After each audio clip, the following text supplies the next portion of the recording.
pronto vamos a hablar de este carro bomba en Timba, Cauca, algo que por supuesto es muy doloroso, pero que hay que ponerlo en el contexto de que estamos en medio de un proceso con las disidencias de las FARC que se instala oficialmente el 8 de octubre y que incluso han dicho, bueno, esto podría venir con un cese de hostilidades. Pero ¿qué pasa? Esta gente no está demostrando una verdadera voluntad de paz. Quiero arrancar con Julio César acá. No, pues tremendamente triste. Estábamos viendo la noticia, una maestra y un obrero de construcción, dos personas que fueron víctimas de este atentado en Timba. La verdad es lamentable y hemos estado en una discusión en el país, Maritza, sobre cómo los incentivos que se crean desde el gobierno, y esto es algo que ha pasado históricamente en Colombia, pueden llevar a que ocurran crímenes, a que agentes criminales dentro del Estado o fuera del Estado, por distintos incentivos que se les dan, pues cometan acciones criminales, terroristas. Tenemos que reflexionar por qué el Estado Mayor Central de las FARC, como ha reconocido el propio ministro de Defensa, el autor de este atentado, aparentemente, pues está haciendo este tipo de acciones. Si es que la cercanía de esa mesa de negociación los está incentivando a asesinar colombianos para llegar con una mejor posición para negociadora. Esto es algo grotesco, porque lo que está planteando esta situación es que desde el Estado se está incentivando a actores criminales, como en el pasado a actores estatales, a asesinar colombianos, y esto no se puede permitir de ninguna manera. Juana. Gravísimo, ¿no? Tristísimo, pero lastimosamente así son las guerras. Y a nosotros a veces se nos olvida que firmamos un acuerdo de paz con las FARC, pero que quedamos todavía en guerra. Somos un país que todavía está viviendo un conflicto armado con diferentes grupos, ¿no? No solo con un grupo, sino con distintos grupos. Además, grupos que ya ni siquiera son grupos, digamos que dedicados a la guerra, sino también al narcotráfico, lo que hace que esta situación sea todavía más compleja, más difícil. Las negociaciones de paz tienden a hacer eso, ¿no? A acrecentar las acciones violentas, pero también hay límites. Exacto. Y yo creo, creo que aquí las disidencias de Iván Mordisco nos están llevando al límite. Entonces yo creo que muchas y muchísimos defensores de la paz, de los acuerdos de paz, de gente que hemos salido a defender la paz en este país desde diferentes ámbitos, desde diferentes medios, ya estamos llegando a un límite. Yo creo que la ciudadanía, además, y las víctimas, o sea, una maestra que va camino a su trabajo, un obrero de la construcción, esto es inadmisible. Claro. Entonces, si no hay una voluntad de paz, en este momento, el gobierno sí tiene que parar la mesa de negociación. Pero nos lleva al límite también el gobierno, con una segunda oportunidad a un grupo de personas que le incumplieron a los colombianos un acuerdo que ya se había hecho. Y la pregunta es, si vuelven a incumplir, ¿por qué no van a volver a decirnos otra vez, tercera, cuarta vez? Lo cual es inadmisible. Nos llevan al límite además porque es que antes de ayer estábamos hablando que se presentó esa hoja de ruta para la conversación que arranca el 8 de octubre y ayer tenemos este caso gravísimo de un carro bomba. Si es que llegamos al límite, entonces ¿qué debe pasar? ¿Suspendemos las negociaciones o qué debe pasar? Pues a ver, el límite para los conflictos armados siempre es el derecho internacional humanitario. Y tristemente en Colombia el derecho internacional humanitario no se aplica. Y uno de los, digamos, hay dos principios dentro del derecho humanitario que si se aplicaran no hubiera pasado lo de ayer, la muerte de la profesora Estela Balanta, que queremos recordarla, y es no atentados a la población civil y no atentados terroristas con el uso, por ejemplo, de bombas explosivas. En Colombia el conflicto se ha dado sin eso. ¿Cuáles son las consecuencias hacia allá? Primero, ojalá, digamos, el gobierno dijo que iba a aumentar el pie de fuerza en el Cauca y una vez empiece las negociaciones y el cese del fuego, se tienen que poner condiciones muy estrictas de que este tipo de cosas no pueden pasar. ¿Y será que sí les creemos? Porque es que ya estuvimos en un cese del fuego con las disidencias de las FARC y lo levantamos porque no cumplieron. Es que recordemos ese episodio muy grave en donde murieron unos niños. Es el riesgo que tenemos en Colombia. Asesinaron unos niños que reclutaron. De negociar en medio de la confrontación. Y digamos, esos son los riesgos que pueden pasar, porque no solamente se dan hechos, sino que legitima, afecta en un momento determinado la confianza de las mismas. Ojalá esto se corrija en el transcurso de estas negociaciones. Nos están llevando al límite, me quedo con esa frase de Juana. Pasamos a nuestro siguiente tema, vamos a hablar también de lo que está pasando en el Congreso de la República, que se está moviendo muchísimo políticamente alrededor del tema de la reforma a la salud.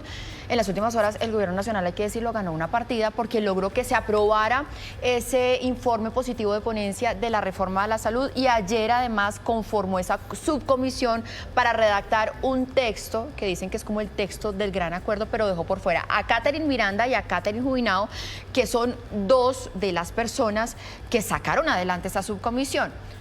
Quiero decirles, esto sacando, por supuesto, todo lo que significa haber conformado esa subcomisión que está llena de gente del pacto histórico, que está coordinada por gente que es del gobierno, pero además que haya logrado aprobar el informe de ponencia, quiere decir que ya tiene los votos en la Cámara de Representantes, ¿o qué? El trámite en Cámara parece ser que va a ser más sencillo que en Senado. En Senado yo creo que va a ser más complejo porque el presidente Iván Name ha establecido una especie de estrategia de plan tortuga y puede ser que los tiempos no alcancen para la aprobación en Senado. Ahora, en Cámara, en esa subcomisión quedó quien la promovió originalmente, que era la representante Julia Miranda. Y Claro, también pero quedó por una razón muy sencilla, porque tiene que haber uno de cada partido y ella es la única del nuevo liberalismo. Quedó Jennifer Pedraza. Se nota que, digamos, hay una intención de sacar a Catherine Juinao y a Catherine Miranda, ¿no? Pues eso lo deciden en la plenaria de la Pues, Cámara. ¿cómo funciona esto? ¿No? Entonces, la subcomisión se crea, como vimos todos en vivo, que después se filtraron las imágenes de la discusión en la Cámara de Representantes. Están los compromisarios de cada partido que van a conformar esta subcomisión y cada partido y cada negocia internamente de quiénes van, ¿no? Entonces, alguien fijo del Partido Verde claramente es Marta Alfonso, porque es una de las ponentes del proyecto, y a quien escogieron fue a Duvalier, ¿no? ¿Cuál es el apellido de Duvalier? Sánchez. Duvalier Sí. Sánchez también del Partido Verde. Entonces ya quedaron los cupos del Partido Verde ahí. Ahí yo creo que Catherine Miranda y Catherine Juinao tendrían que tener una discusión al interior de su partido, ¿no? Y creo que esa discusión al interior de su partido es la demostración que el Partido Verde también está fracturado. Hay un sector con el gobierno y un sector que no está con el gobierno. No la habían apoyado. Miren que Exactamente. esto no deja de ser una ficción de pluralidad, no es una ficción para hacerle creer a los ciudadanos de que aquí hay una discusión de fondo sobre la reforma a la salud. ¿Y por qué lo digo? Como estaban diciendo ustedes, ¿cómo se escogieron los miembros de esa subcomisión? Un representante por partido, va a haber uno... Pero sobre eso, porque estaba revisando justamente aquí, hay 4 del Pacto Histórico. Por las Va a haber mayorías.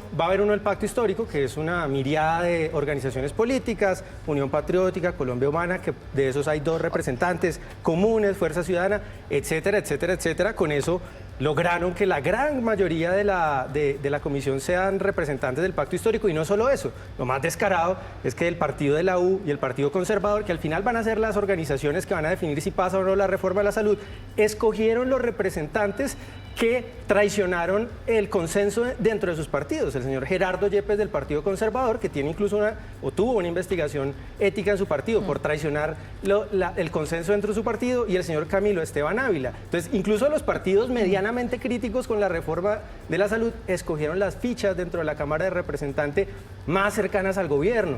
Obviamente esta comisión fue orquestada, digamos, armada, diseñada por el señor Andrés Calle, el presidente de la Cámara, que ya sabemos la cercanía que tiene con el Pacto Histórico. Aquí quieren engañar a los ciudadanos, decirnos que hay una discusión de fondo, pero es lo mismo de siempre. No se discute la reforma de la salud, sino que se escucha a la izquierda con la izquierda y a nadie más. Pero eso se está haciendo públicamente, yo no le Sí. veo ningún engaño a la Esto ciudadanía. es un juego de está ajedrez, una las ha a la ganado la ciudadanía. oposición y esta El objetivo era una la ganó discusión el plural, gobierno. y la conformación de la subcomisión es de todo menos plural. No, En Senado va a ser diferente. y se fue todo el gobierno, ¿no? para hacer el lobby, ¿no? Entonces, ministro de las TIC, ministro de Salud, ministro de Hacienda, Bueno, yo no diría mejor que dicho, Jennifer corresponde. Pedraza Sí. y Julia Miranda son pro gobierno. Así hace Bueno. el trabajo. en Claro, la ponen Cámara. una Que- minoría de... también está Andrés Forero, digamos que, Claro, pero... Ese es pero el engaño, hay- ponen una claro. pequeña minoría para hacer creer que hay pluralidad, Se pero me no acabó hay. el tiempo, solamente quiero, para cerrar esta discusión y también dejar planteada una pregunta sobre la mesa, y es lo que decía un poco también Jorge Iván, ¿será que si nos alcanza el tiempo? Porque es que vienen elecciones, el Congreso no va a seguir trabajando y todavía nos faltan 3 debates.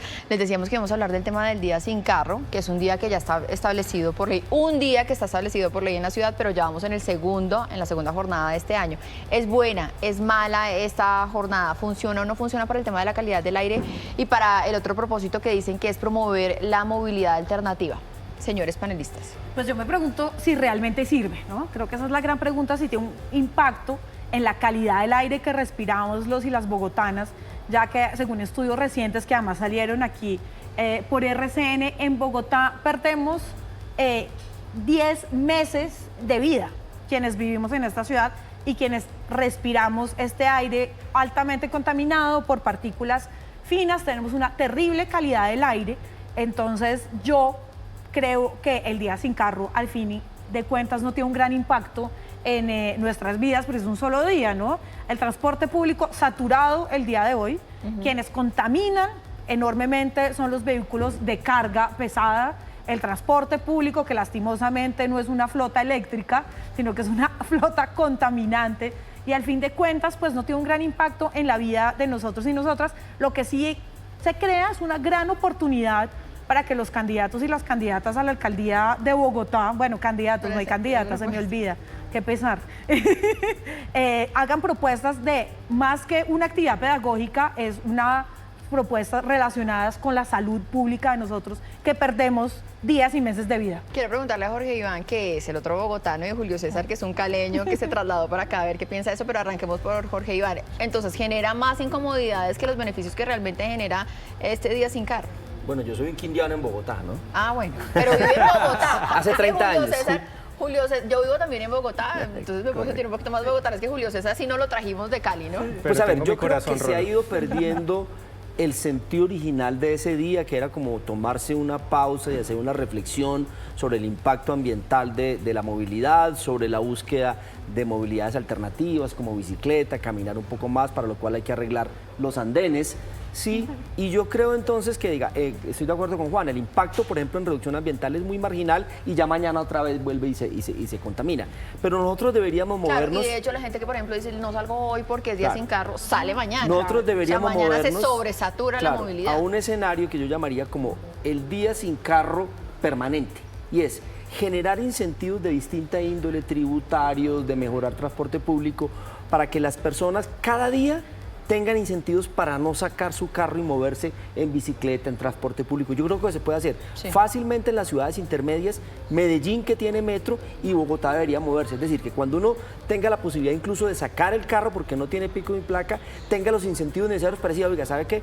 Hoy no lo voy a hacer. Es decir, que el tema de reducir movilidad contaminante y vías alternativas esté como dentro de la cultura Sí. del ¿Sabe país. qué, Jorge Iván? Incluso yo creo que más allá de incentivos tributarios puede ser algo más sencillo, simplemente seguridad. Es que movilizarse en Transmilenio es mucho más rápido que ir en el carro particular, pero es que en Transmilenio a uno lo roban, lo espichan, y pues si uno va en bicicleta lo roban, no hay buena señalización, las ciclorrutas están en mal estado. Julio César. Pues yo tengo sentimientos encontrados sobre este tema, Maritza, porque por un lado estoy muy de acuerdo con Juana, que habla de la calidad del aire. Yo creo que al lado de la movilidad, la calidad del aire son dos de los grandes problemas que tenemos los que vivimos en esta ciudad. De hecho, hace poco salió un ranking en donde Bogotá aparece en el primer lugar de las ciudades grandes del mundo con peor movilidad, donde más tiempo. Dicen el que tráfico más hasta pesado. 132 horas al año tarda un bogotano en el tráfico.